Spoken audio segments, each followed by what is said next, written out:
জাতীয় সংসদ নির্বাচনের দিনক্ষণ এখনো চূড়ান্ত হয়নি, তবে খুলনায় আগে ভাগেই মাঠে নেমে পড়েছেন বিএনপি ও জামায়াতের সম্ভাব্য প্রার্থীরা। খুলনার ৬ আসনের দুটিতে বিএনপির একজন করে প্রার্থী সক্রিয় থাকলেও অন্য ৪টিতে একাধিক নেতা তৎপরতা চালাচ্ছেন।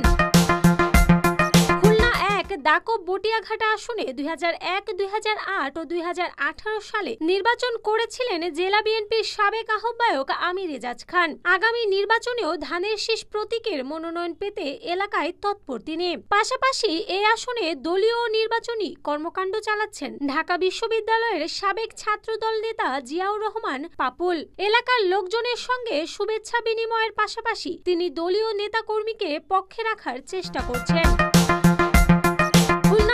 খুলনা সদর ও সোনাডাঙ্গা আসনে এখন পর্যন্ত সক্রিয় রয়েছেন মহানগর বিএনপির সাধারণ সম্পাদক শফিকুল আলম তুহিন। এরই মধ্যে সব ওয়ার্ড ইউনিয়ন ও নগর বিএনপির সম্মেলনের মাধ্যমে কমিটি গঠনের মধ্য দিয়ে দলের মধ্যে শক্ত অবস্থান তৈরি করেছেন তিনি। সামাজিক বিভিন্ন কর্মকাণ্ডের মাধ্যমে আলোচনায় রয়েছেন এই বিএনপি নেতা। এই আসনের সাবেক সংসদ সদস্য আলী আসগার লবি আগামী নির্বাচনকে সামনে রেখে কাজ করে যাচ্ছেন। এই আসনে মনোনয়ন না পেলে তিনি অন্য আসনের মনোনয়ন প্রত্যাশী হবেন বলে জানা যায়।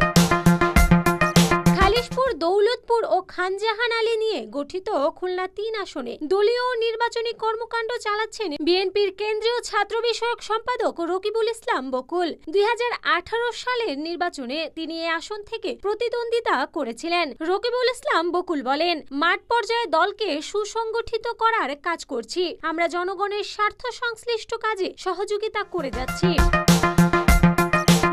১৩খাদা দিঘলিয়া নিয়ে গঠিত খুলনা ৪ আসনে বিএনপির সম্ভাব্য প্রার্থী ৩ জন। তারা হলেন কেন্দ্রীয় তথ্য বিষয়ক সম্পাদক আজিজুল বারী হেলাল, যুক্তরাষ্ট্র বিএনপির জ্যেষ্ঠ যুগ্ম সাধারণ সম্পাদক মোহাম্মদ পারভেজ মল্লিক ও কেন্দ্রীয় সাবেক তথ্য প্রযুক্তি বিষয়ক সম্পাদক শরীফ শাহ কামাল তাজ।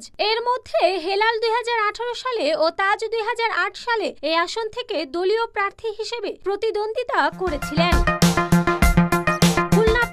ডুমুরিয়া ফুলতলা আসনে এতদিন মনোনয়ন প্রত্যাশী ছিলেন জেলা বিএনপির যুগ্ম আহ্বায়ক মোল্লা মোশাররফ হোসেন মফিজ, জেলা যুবদলের সাবেক আহ্বায়ক ইবাদুল হক রুবায়েদ, আমেরিকা প্রবাসী টিকু রহমান ও সাবেক ছাত্রদল নেতা শফি মোহাম্মদ খান। তবে গত ৩০ মে থেকে নির্বাচনী তৎপরতা শুরু করেছেন মহানগর বিএনপির সাবেক আহ্বায়ক ও বিসিবির সাবেক সভাপতি আলী আসগর লুভি। তিনি দাবি করেন দলের শীর্ষ পর্যায় থেকে নির্বাচনী কর্মকাণ্ড চালাতে বলেছে, সে অনুযায়ী কাজ করছি।